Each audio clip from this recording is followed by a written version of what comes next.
Welcome back. Today we're going to do a deep dive and review on Towerborne.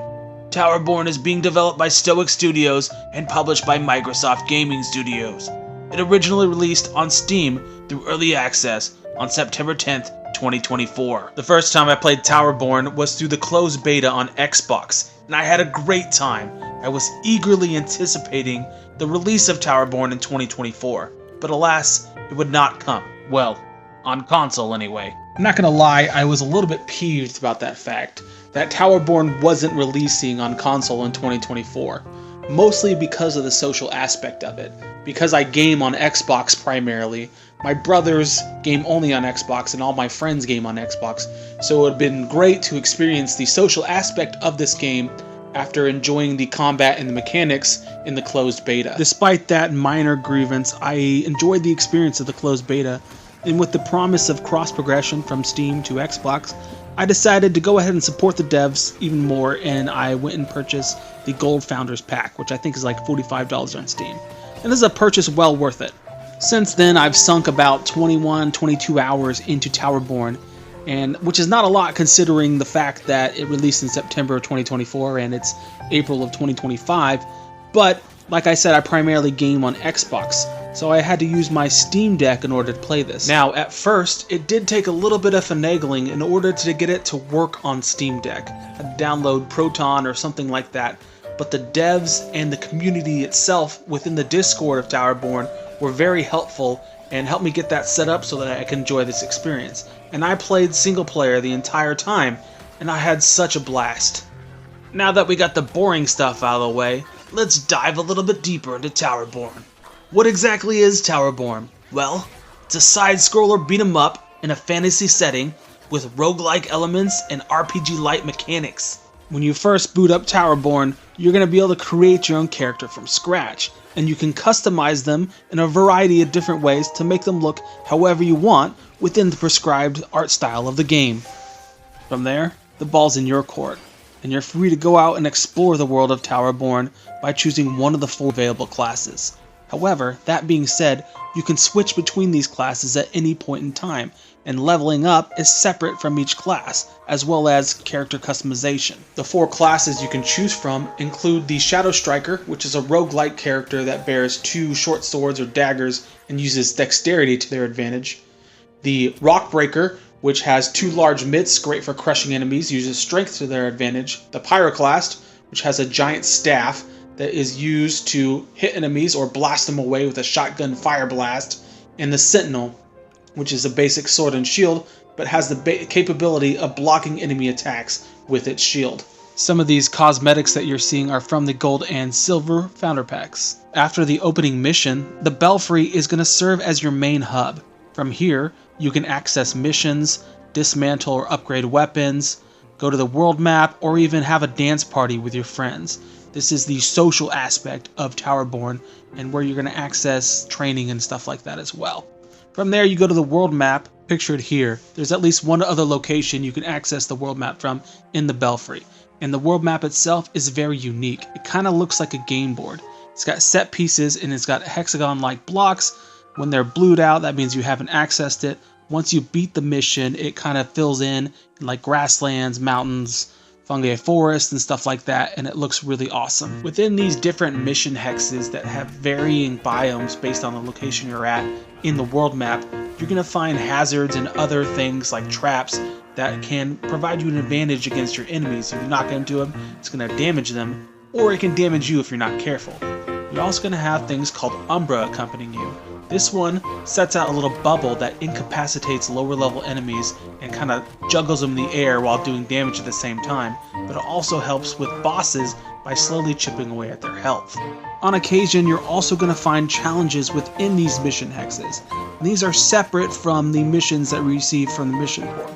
These are in mission and they're randomized, and they're going to be things like destroy a certain amount of objects in a certain time limit.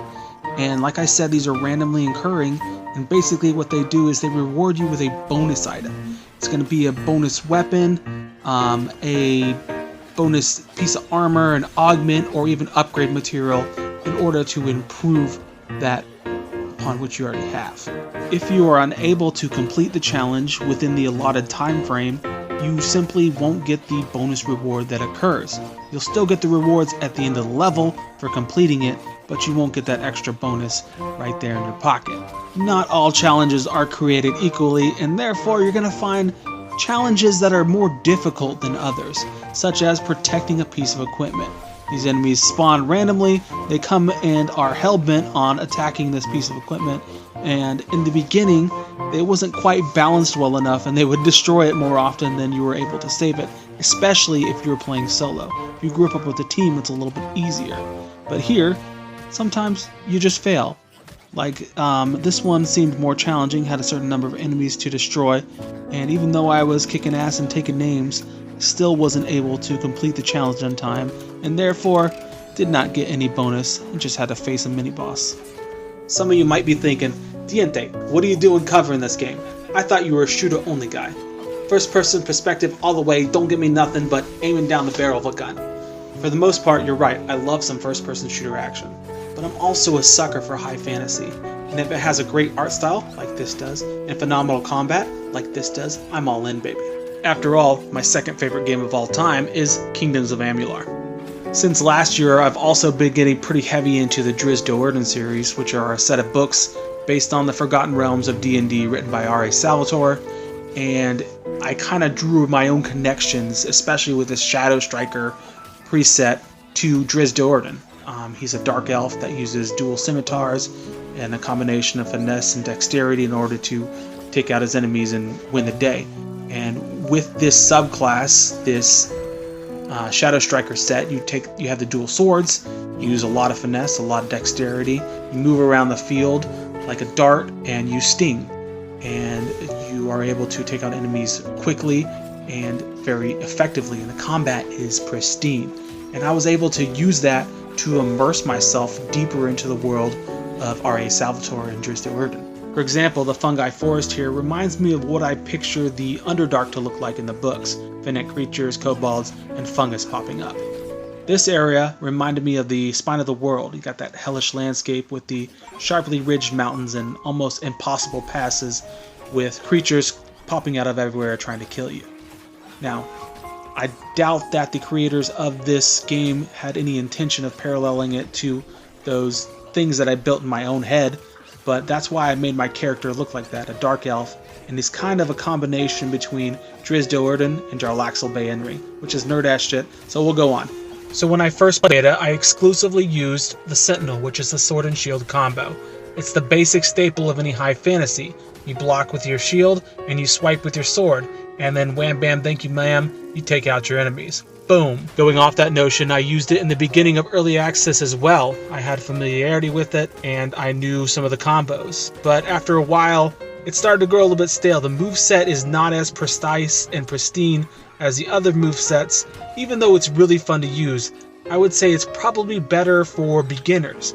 You have the shield that can absorb some hits, and then you dish out some damage with a sword. It's kind of like the Princess Peach loadout of Towerborne. It's not quite as OP, and it's not nearly as effective later in the game, but it's there for beginners to get the basic feel of combat, the basic combos, and it works pretty well. If I could rename the Sentinel class, I would call it the Squire class, because you're learning the ropes. Now, we got the Pyro class. This is basically, I'll call it the Street Sweeper, because you got a fire stick. It's a boomstick. You clear enemies out with it, and then you light them on fire. Just totally, completely devastate their faces with a shotgun fiery blast to the face. This is great for beginners as well. It is more of a tank class, kind of like the Sentinel class, where it's more built on dishing out as much damage as possible while still moving a little bit slower. So you leave yourself open and more susceptible to attacks from behind from faster enemies, but if you're quick enough, you can give them the little backward shot and take them out before they cause you any real damage. This class is very fun to use. It's not necessarily my style, but for those looking for more like a pyromancer type style with a little bit less range, this will be the class for you.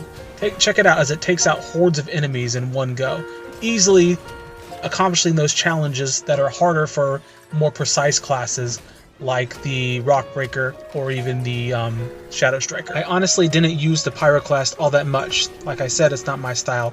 My favorite class is the Shadow Striker, but I wasn't quite comfortable with it in the beginning, so I used the Rock Breaker, and I had an absolute blast playing with this loadout. If the Pyroclast is a street sweeper, then the Rock Breaker is a pile driver, more than capable of dishing out some pummeling to your enemies and pulverizing them to nothing more than pulp.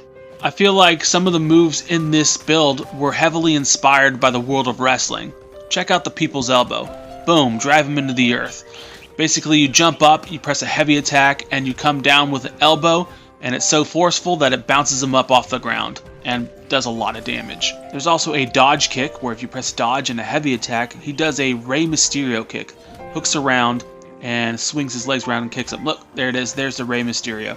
I'll highlight it more with the Shadow Striker, but this just goes to show how pristine this combat is. If I press dodge kick with the Rock Breaker, I get the Rey Mysterio. However, if I press kick dodge kick, it's going to do a different move entirely. He's going to end up spinning around and doing a Hurricane Fist or Tornado Fist attack. And it's awesome to see just how precise these controls are. Here's that Hurricane Fist. Boom. I can't tell you what the skill gap is between classes because I don't know. And I don't know where this falls as far as ease of use, but it is a lot of fun to play with. Just going in and crushing your enemies. The same button that you use to block with the Sentinel charges up the fists of the Rock Breaker. If you press it again, you release a devastating attack on your enemies, launching them across the arena and dazing the weaker ones. Definitely useful for clearing out a group of them or taking on a stronger enemy. The Rock Breaker build is more agile than the Sentinel and Pyroclast classes, but not quite as dexterous as the Shadow Striker. You can definitely dish out some serious damage and juggle your enemies in the air until you give them permission to come down with a Hammer Fist. This is my second favorite build in the game, and hence it's the second highest rank I have between the classes.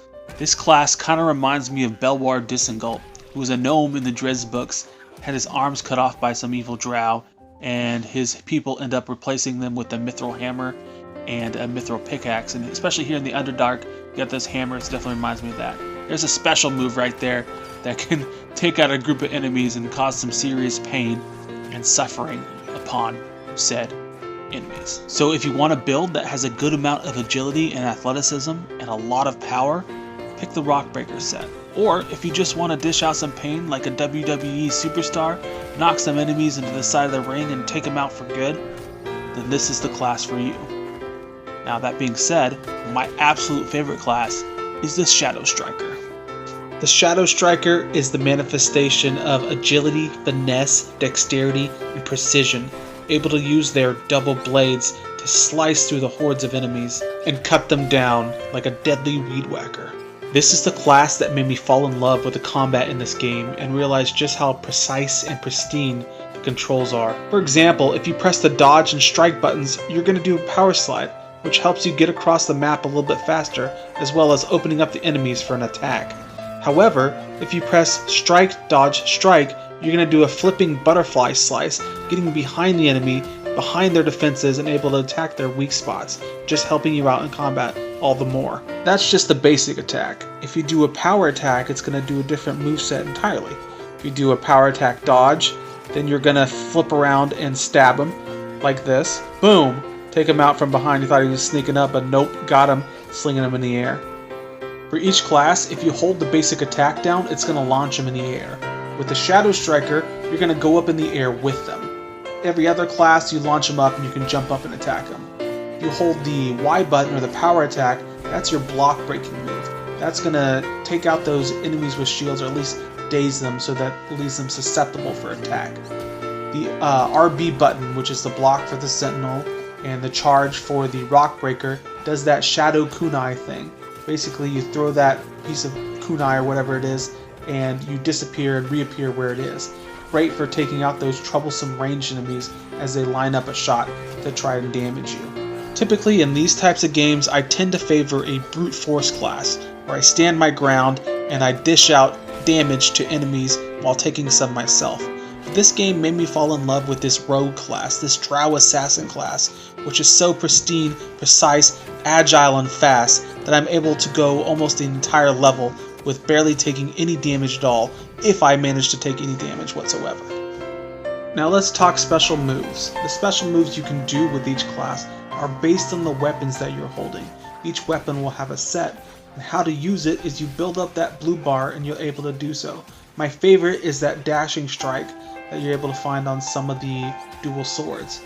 It helps you get across the battlefield and it launches the smaller enemies into the air, and it just dashes through the larger enemies so that you're behind them and you're avoiding their attack. A basic special attack will consume one of the blue bars, whereas a heavy special attack will consume two.